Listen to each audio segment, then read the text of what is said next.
What if I told you there's a trait that controls the way you see the world, controls how the world sees you, impacts the way you approach life? Well, there is such a trait.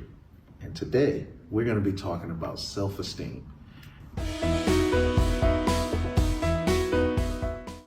I'm Carlton Gould, mental health counselor for Easter Seals. I want you to come and find out the intricacies of what self-esteem is, where it comes from, how it's built, or how you can build it back up if it's torn down. Let's talk about what is self-esteem. Well, the psychologists describe it as a personality trait, which I accept. And it's a personality trait that is formed in early childhood. Let's break that word self-esteem down and find out what it really is. Let's start with self. Self is just the cognitive representation of a person's identity, of one's identity, or the totality of an individual distinguished from others. Whereas esteem is the high regard, the value one places on a thing or a place.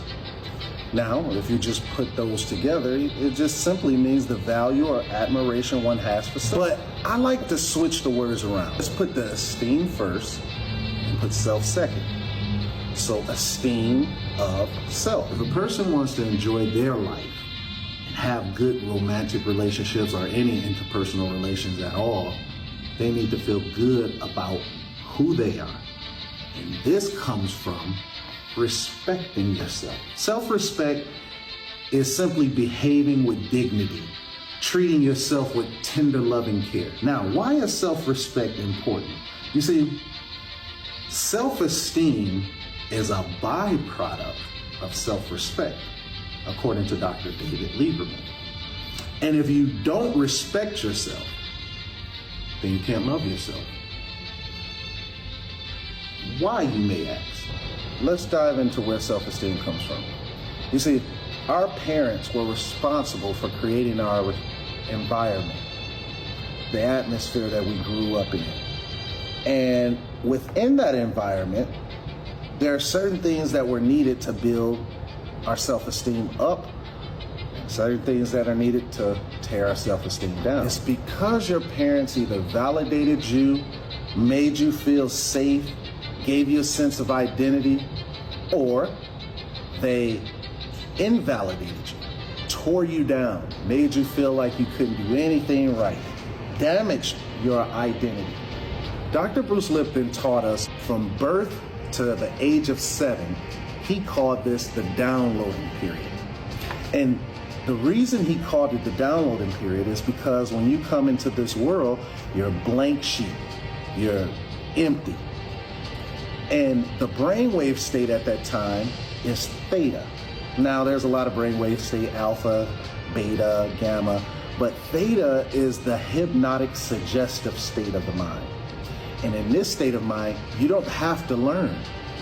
He said you simply absorb and watch, or watch and absorb.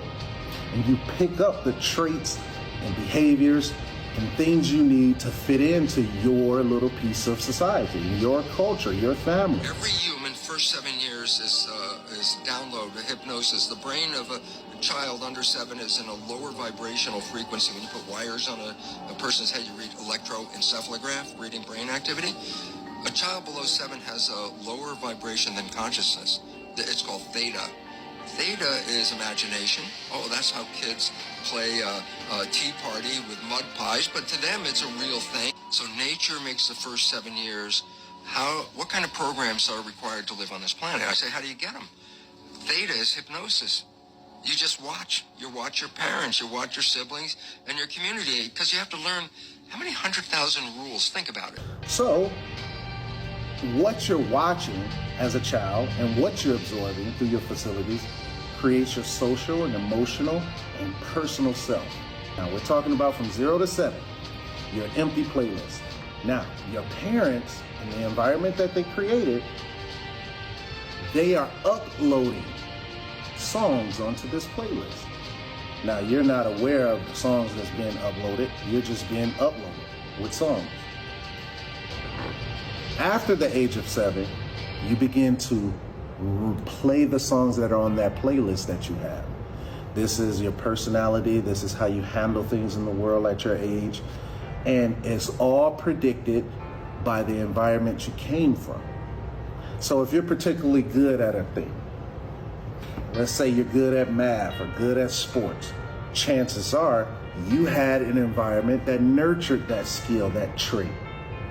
But if you struggle with something, if something is difficult, irritating, you feel you're not good at, the chances are, according to the doctor, you didn't have the environment that nurtured that skill, that trait. And that's why you struggle with it. In short, it's not on your playlist. You see, it's been proven that those who come from highly critical environments or who have hard to please parents or guardians, they tend to struggle with low self-esteem. Just to reiterate, those that come from a highly supportive environment and have guardians that use positive affirmations seem to have higher self-esteem. Psychotherapist Carl Rogers referred to this as unconditional positive regard, which produces healthy self-esteem. Therefore, with this in mind, it is paramount that we structure and nurture our children in such a way that they can handle the trials of life. Let's find out some of the things healthy self-esteem is responsible for, starting with believing in your strengths. When you have healthy self-esteem, you believe that you can, no matter what the odds, no matter what the terrain, no matter what a person says, you believe you can do it. That's a product of healthy self-esteem. Next, knowing when to say no to someone. You're not concerned with hurting anyone's feelings. You're not concerned with looking good in front of a person. The only concern is you have is that you're not violating your self-esteem or violating your self-respect, and so you know when to say no. Next, feeling like you can control a particular outcome to a degree, and anything like that.